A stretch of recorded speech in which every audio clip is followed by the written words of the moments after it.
Hello बच्चों, welcome to the Vivekananda Gurukul. और आज मैं दिनेश कुमार, आपका साइंस का टीचर, 10वीं क्लास की साइंस की स्टडी स्टार्ट करवा रहा हूँ बेटा। ओके बेटा। और मैंने आपको फर्स्ट लेक्चर में ही एक बात बोली थी कि साइंस को रट्टा नहीं मारना है, उसको आपने इंटरेस्ट लेकर पढ़ना है और उसको जनरल लाइफ से रिलेट करना है। तो हम आज 10th क्लास की स्टडी जो है वो स्टार्ट करते हैं। और सबसे पहले हम जो स्टार्ट करेंगे केमिस्ट्री, रासायनिक विज्ञान, और जिसकी पहली जो यूनिट है हमारे पास वो है chemical reaction and equation. Okay बेटा। तो एनसीईआरटी बुक अगर आप रेफर कर रहे हैं तो भी एनसीईआरटी बुक में भी ये फर्स्ट यूनिट है आपकी। ओके बेटा। और जो है अगर आप एस चांद, दिनेश या कोई भी बुक अगर रेफर कर रहे हैं तो उसमें भी ये फर्स्ट यूनिट है आपकी। और एक बात मैं आपको और बताना चाहूँगा कि अब बेटा पहले वाली बात नहीं रही, अब कंपटीशन बहुत ज़्यादा हाई है। वेदर आप सीबीएसई बोर्ड में हैं, वेदर आप हरियाणा बोर्ड में हैं, आपसे डेफिनेशंस नहीं पूछी जाती, आपसे क्वेश्चन पूछे जाते हैं लॉजिकल। वाई, व्हाट शब्द निकल चुका है, क्या शब्द निकल गया है, वाई, क्यों, हाउ, कैसे। This type of question will be asked from your side. इसलिए जो भी सिलेबस हमने स्टडी करना है बेटा वो लॉजिकल वे में स्टडी करना है। हमें क्वेश्चंस को इस हिसाब से, हमें लेसन को इस हिसाब से पढ़ना है कि जिस तरह का भी जैसा भी क्वेश्चन आपसे पूछ लिया जाए आपको हर क्वेश्चन का आंसर जो है वो आना चाहिए। ओके बेटा। तो सबसे पहले हमारे पास जो यूनिट नंबर फर्स्ट है उसमें हम देखते हैं कि केमिकल रिएक्शन क्या चीज़ होती है।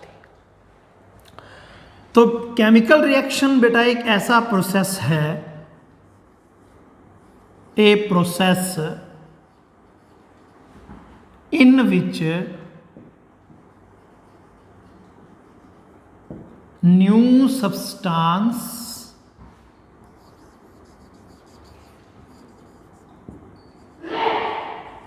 with new properties are formed.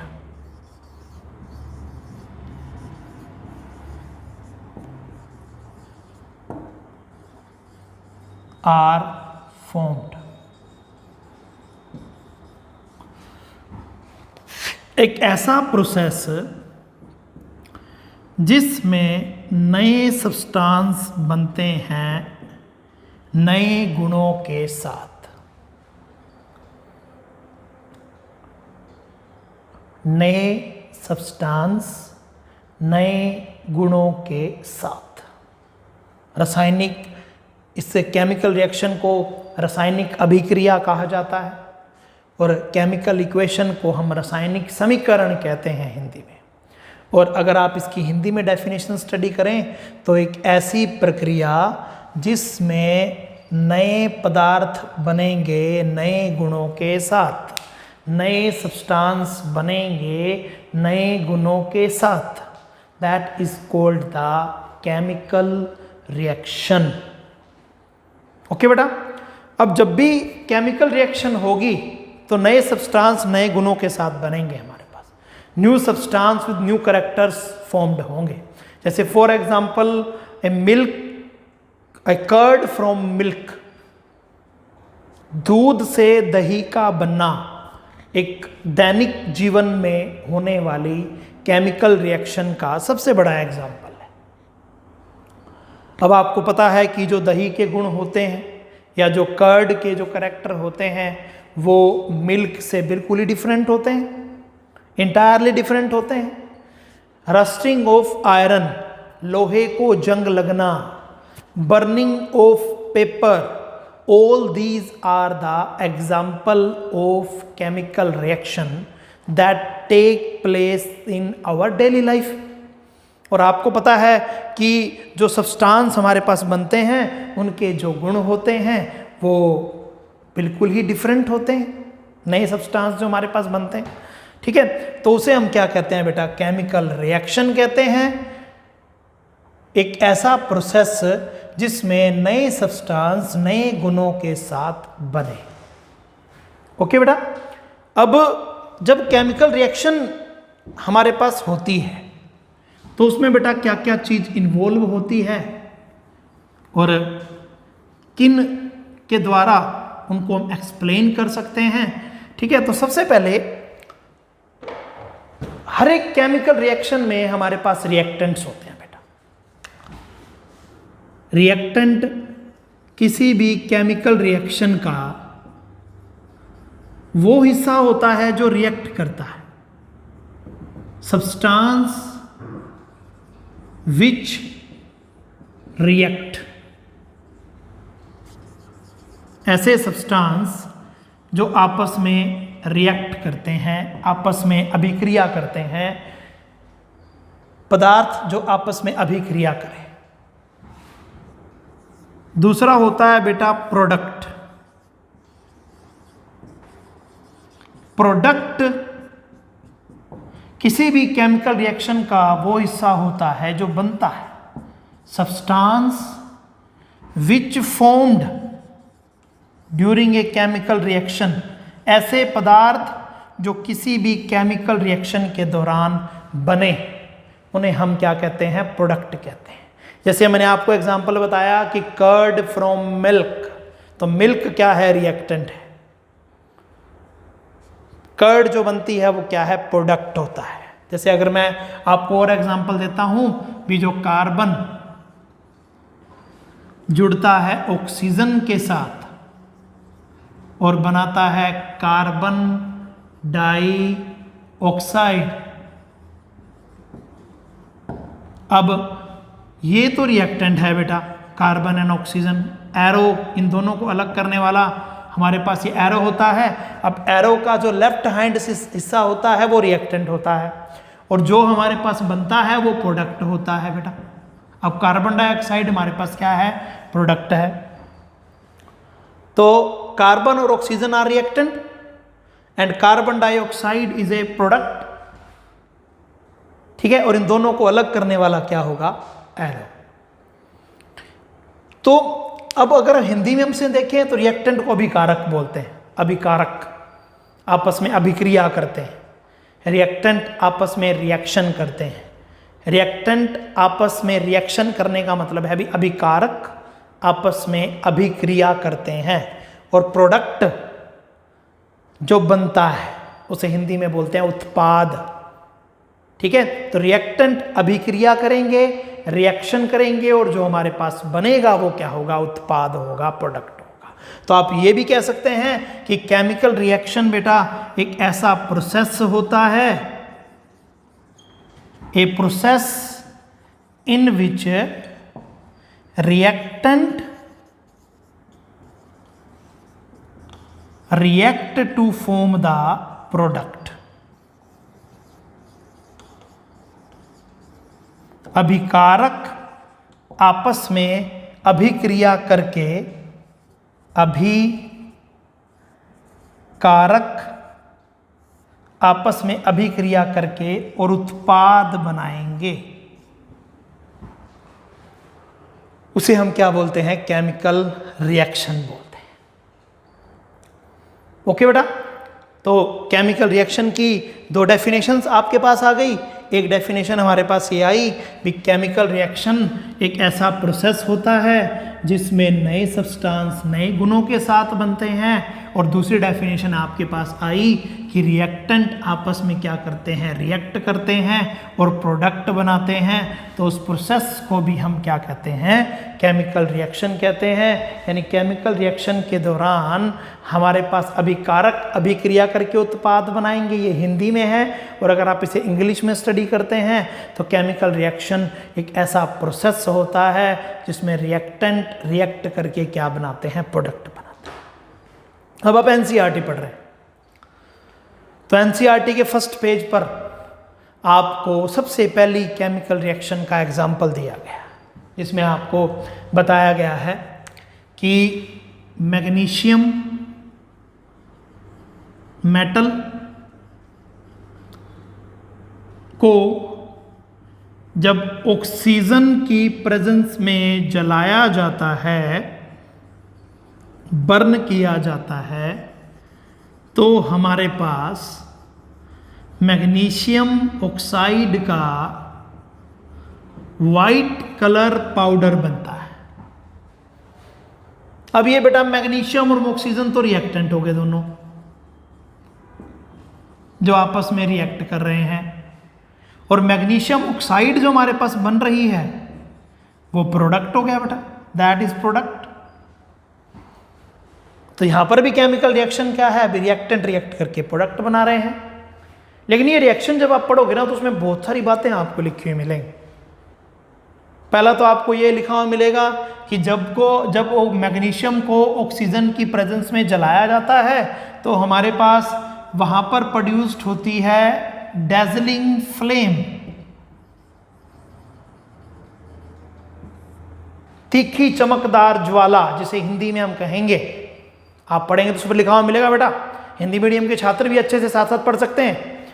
उसमें लिखा हुआ मिलेगा तीखी चमकदार ज्वाला निकलेगी हमारे पास, और फिर आपको ये भी लिखा हुआ मिलेगा कि ये केमिकल रिएक्शन हमेशा ही टीचर की प्रेजेंस में होनी चाहिए, अध्यापक की उपस्थिति में किया जाना चाहिए। और दूसरा आपको ये भी लिखा हुआ मिलेगा कि जब भी आप मैग्नीशियम को ऑक्सीजन की प्रेजेंस में जलाएंगे तो उस केस में क्या होगा कि तीखी चमकदार ज्वाला निकलेगी, डैजलिंग फ्लेम निकलेगी, जिस कारण आपको अपनी आंखों को हमेशा ये एक्सपेरिमेंट से दूर रखना चाहिए, अपने फेस को इससे दूर रखना चाहिए, क्योंकि जो डैजलिंग फ्लेम हमारे पास प्रोड्यूस्ड होगी उस डैजलिंग फ्लेम की वजह से आपकी आंखों को और आपके चेहरे को क्या पहुंच सकता है, नुकसान पहुंच सकता है। जब आप फर्स्ट पेज पढ़ेंगे, सेकंड पेज पर सबसे पहले आपको ये एक्सपेरिमेंट दिया गया होगा। ये बड़ा इंपॉर्टेंट एक्सपेरिमेंट है, ठीक है। आपसे एग्जाम में ये क्वेश्चन भी पूछा जाना चाहिए कि मैग्नीशियम ऑक्सीजन से रिएक्ट करके क्या बनाती है, सर मैग्नीशियम ऑक्साइड का वाइट कलर पाउडर बनाती है। फिर आपसे ये भी पूछा जा सकता है कि ये जो अभिक्रिया है या ये जो रिएक्शन है वो टीचर की प्रेजेंस में क्यों होनी चाहिए।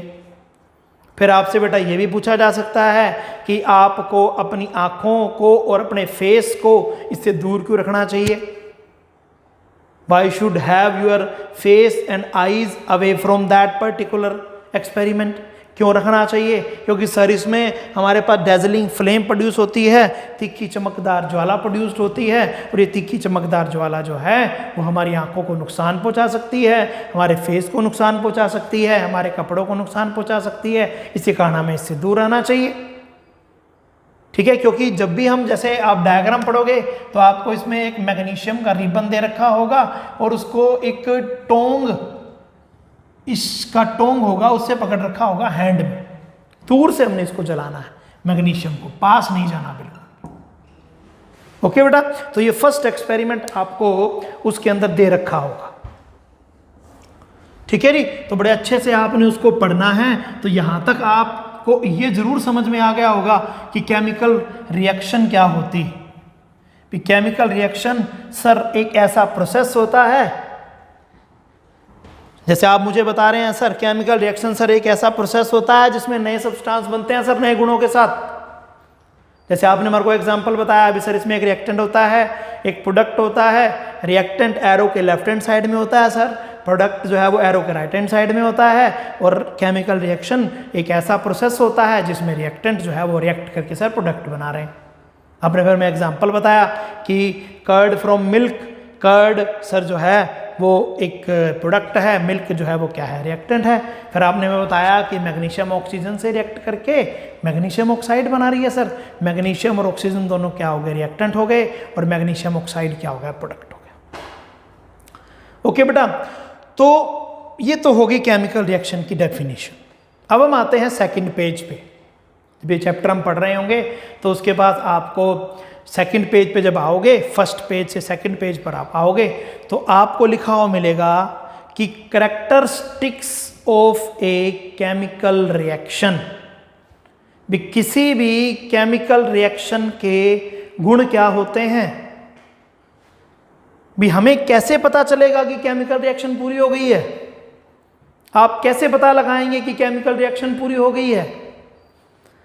अभिक्रिया के गुण, भी कोई भी केमिकल रिएक्शन आप लैब में परफॉर्म कर रहे हैं और आपको कैसे पता चलेगा कि वो रिएक्शन पूरी हो गई है और किस तरह से हम उसका पता लगा पाएंगे?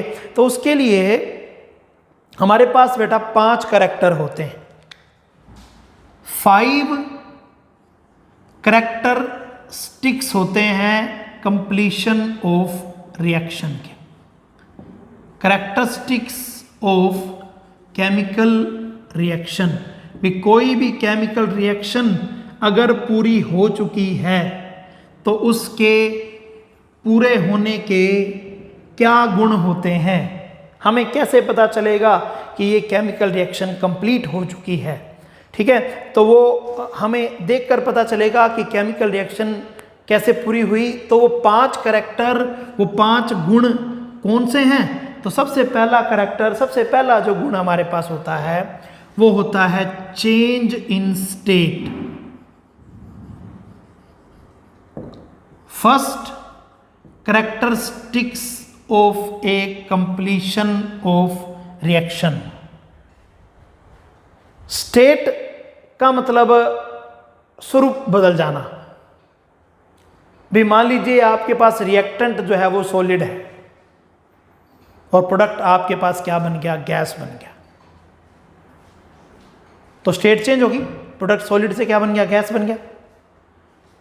रिएक्टेंट आपके पास दोनों गैस फॉर्म में है और प्रोडक्ट आपके पास लिक्विड बन गया, तो स्टेट चेंज होगी।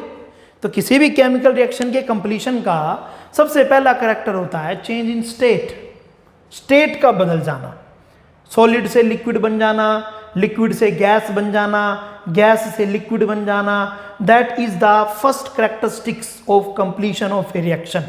किसी भी केमिकल रिएक्शन के कंप्लीट होने का सबसे पहला गुण होता है। जैसे एग्जांपल मैं लेता हूं, भी आपने कार्बन ले लिया, ये बेटा सॉलिड फॉर्म में होता है। आपने ऑक्सीजन ले ली, ये बेटा गैस की फॉर्म में होती। और जो हमारे पास बना कार्बन डाइऑक्साइड, अब कार्बन डाइऑक्साइड जो है वो गैस है बेटा। अब आप ये देख लीजिए कि रिएक्टेंट आपके पास सॉलिड था और प्रोडक्ट आपके पास क्या बन गया? गैस बन गया। तो देखिए ये पहला कैरेक्टरिस्टिक्स होता है चेंज इन स्टेट। जब भी कोई केमिकल रिएक्शन हमारे पास पूरी होगी तो उसके कंप्लीट होने का सबसे पहला गुण क्या होगा? कि स्टेट में चेंज आएगा। स्टेट में चेंज आने का मतलब क्या होगा? कि आपके पास सॉलिड से लिक्विड भी बन सकता है, लिक्विड से गैस भी बन सकती है और गैस से क्या बन सकता है? सॉलिड, लिक्विड, कुछ भी बने। तो जैसे ही स्टेट चेंज हो आपको पता चल जाएगा कि आपकी केमिकल रिएक्शन जो है वो क्या हो चुकी है? पूरी हो चुकी है। ठीक है बेटा, that is the first characteristics of a chemical reaction. Okay बेटा, तो आज आप फर्स्ट कैरेक्टरिस्टिक्स तक ही अच्छे से स्टडी करें बढ़िया तरीके से। जब नेक्स्ट लेक्चर हम स्टडी करेंगे तो उसमें मैं आपको 2 कंसेप्ट और समझाऊंगा कि कैरेक्टरिस्टिक्स ऑफ केमिकल रिएक्शन कौन से हैं और प्लस में बैलेंसिंग द केमिकल इक्वेशन। अब हम आज बैलेंसिंग द, अब नेक्स्ट लेक्चर आपका बड़ा इंपॉर्टेंट है क्योंकि आज हमने साइंस स्टार्ट की है और फर्दर लाइफ में जहाँ तक हम साइंस करेंगे हमारा सबसे पहला काम यही होता है कि रिएक्शन को बैलेंस कैसे किया जाए। रिएक्टेंट और प्रोडक्ट में दोनों तरफ एटम की संख्या बराबर हो, ये हमारा सबसे पहला जो है वो फर्ज बनता है, सबसे पहला हमारा जो है प्रोसीजर होता है। ठीक है बेटा, तो हम नेक्स्ट लेक्चर में डिस्कस करेंगे। तो अगर आपको लेक्चर पसंद आए, अच्छा लगे तो चैनल सब्सक्राइब जरूर करें, लाइक जरूर करें। और जो है मैं विवेकानंद गुरुकुल से बोल रहा हूँ, दिनेश कुमार, आपका साइंस टीचर। ओके बेटा, bye bye and have nice time.